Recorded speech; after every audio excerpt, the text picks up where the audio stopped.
તાપીના Valod police મથકે આદિવાસી પંચના આગેવાન લાલસિંહ ગામિત વિરુદ્ધ ગંભીર ફરિયાદ નોંધાઈ છે। ફરિયાદમાં આરોપ મૂકવામાં આવ્યો છે કે લાલસિંહ ગામિતે ફરિયાદી પાસેથી ગેરકાયદેસર રીતે 30 લાખ રૂપિયાની માંગણી કરી હતી।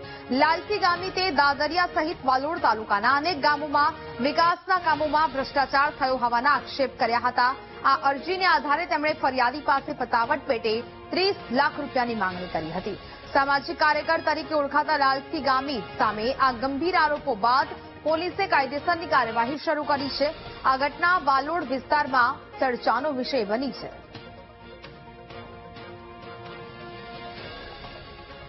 ગામના વિકાસના કામો અંગે ટી હેઠળ માહિતી માંગવામાં આવેલી હતી અને વિકાસના કામો ભ્રષ્ટાચાર થયા છે એવો આક્ષેપ મૂકવામાં આવ્યો હતો।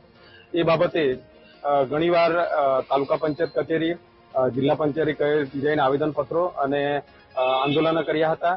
એ બાબતે લાલસિંહભાઈ ગામિત આગેવાનો અને એમના સાથી મિત્રો મારી પાસે અને લાલસિંહભાઈએ મારી પાસે એ સમાધાન બાબતે 30 લાખ રૂપિયા માંગેલ હતા અને જો તમે 30 લાખ રૂપિયા આપી દેશો તો અમે બધા જ આખા તાલુકા વાલોડ તાલુકાના જેટલા બી ભ્રષ્ટાચાર બાબતેના જે આવેદનપત્રો છે અને ફરિયાદો છે તે અમે ભૂલી જઈશું। ફરિયાદી મહેન્દ્ર ધનસુખભાઈ ગામિત, રહેવાસી દાદરિયા, ઉપલી ફળિયું, તાલુકો વાલોડ, જિલ્લો તાપી નાઓ દાદરિયા ગામના સરપંચ તરીકે છે।